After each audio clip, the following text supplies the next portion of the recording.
నమస్కారాలు తెలియజేసుకుంటూ ఈ రోజున 30వ తేదీన మంచి రోజని సందర్భంగా ఈ రోజు నుంచి ఎన్నికల ప్రచారం ప్రారంభించడం జరిగింది.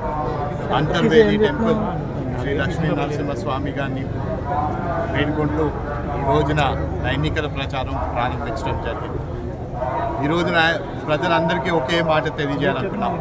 ఈ 5 సంవత్సరాలు ఈ ప్రభుత్వం అధికారంకి వచ్చిన తర్వాత ఏ విధంగా మాటల్ని మళ్లించిందో, ఆనాడు ఏ వాళ్ళు మాట్లాడిన నవరత్నాలైనా సరే, వాళ్ళు ఇచ్చిన హామీలైనా సరే, ఇవన్నీ 5 సంవత్సరాలు ఏ విధంగా నెరవేర్చకుండా మాయ మాటలు చెప్పారో ఇవన్నీ ప్రజలందరినీ గమనించమని కోరుకుంటున్నాం.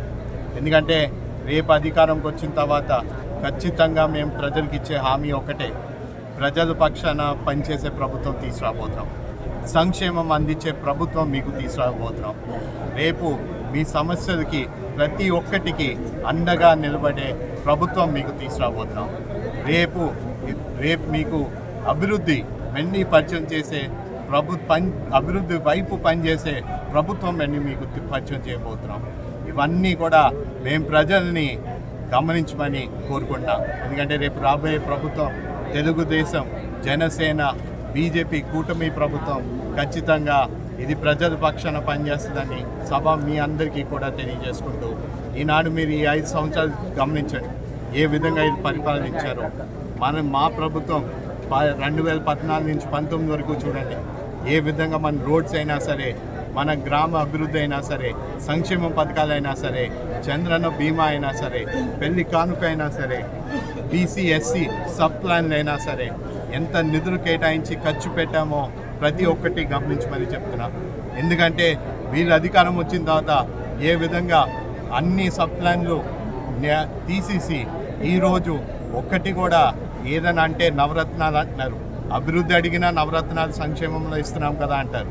అది ఆ సంక్షేమం పథకాల గురించి మనం ప్రశ్నించిన ఈ రోజు వరకు కూడా ఆ సంక్షేమం ఎవరికి ఎంతమందికి ఇచ్చారో కూడా తెలియచేయలేని పరిస్థితి.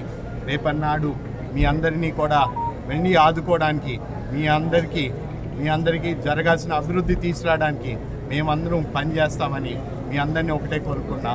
ఈ రాజోల్ నియోజకవర్గంలోని ఉమ్మడి అభ్యర్థిగా దేవ వరప్రసాద్ గారికి లాస్ట్ గుర్తుకి ఓటేసి, అలాగే అమలాపురం పార్లమెంట్ అభ్యర్థిగా గంటి హరీష్ బాలయోగ్ గారికి నాకు సైకిల్ గుర్తుకి ఓటేసి అఖండ విజయాన్ని ఇవ్వమని ప్రజలందరినీ కోరుకుంటున్నాను.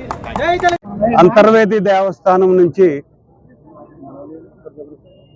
హరీష్ మాథుర్ గారు మన అమలాపురం లోక్సభ అభ్యర్థి 3 పార్టీలకు చెందిన తెలుగుదేశం, జనసేన అలాగే భాజపాలకు చెందిన ఉమ్మడి అభ్యర్థి వారు, అలాగే నేను దేవరప్రసాద్ రాజోలు అసెంబ్లీ నియోజకవర్గ ఉమ్మడి అభ్యర్థి, మా ఇద్దరం కలిసి ఈ రోజు నుంచి ఈ ప్రచారాన్ని ప్రారంభించుకుంటా ఉన్నాం. చాలా సంతోషం. దేవుని యొక్క సన్నిధి నుంచి ఈరోజు మేము ఈ ప్రచారాన్ని ప్రారంభించడం చాలా గొప్ప సంగతి. ఇప్పటికే ఒక రకమైన వాతావరణం మన అసెంబ్లీ నియోజకవర్గంలోనూ అలాగే లోక్సభ నియోజకవర్గ పరిధిలో కనిపిస్తూ ఉంది. ప్రజల్లో చాలా సానుకూల పరిస్థితి.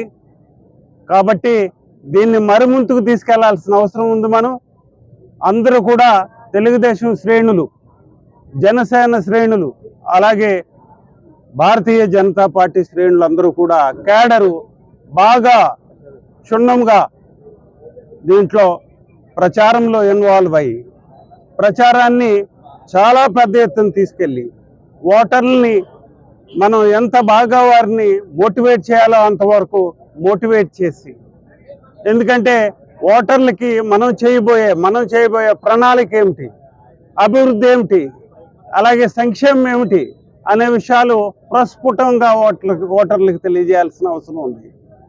తద్వారా ఓటర్లు ఏదైతే కోల్పోయారో గత 5 సంవత్సరాలుగా, ఆ కోల్పోయిన దానికి డబుల్ మనం తిరిగి అభివృద్ధిని ఒక గాడిలో పెడతామనే భరోసా నమ్మకాన్ని వారందరికీ ఇవ్వాల్సిన అవసరం ఉంది ఈరోజు.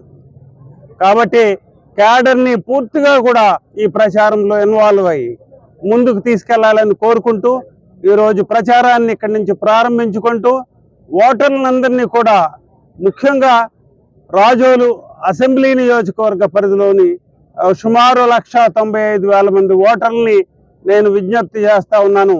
మీ ఓటు అమూల్యమైన ఓటు గాజు గుర్తుపై వేసి నన్ను అఖండ విజయంతో గెలిపించాలని ప్రార్థిస్తా ఉన్నాను. అలాగే ఇంకొక ఓటు మన హరీష్ మాథుర్ గారు సైకిల్ గుర్తుపై వారికి ఓటు వేసి వారిని ఈ లోకసభ ఎంపీగా వారిని అఖండ విజయంతో గెలిపించాలని ఓటర్లందరికీ కోరుకుంటూ మాథుర్ గారిని మాట్లాడాల్సింది. సమస్య లేని ఇల్లు ఉండదు, పరిష్కారం లేని సమస్య ఉండదు. బంధాలు గొప్పవి, బాధలు చిన్నవి. మీ సమస్యని మేము పరిష్కరిస్తాం. రండి, మాట్లాడుకుందాం.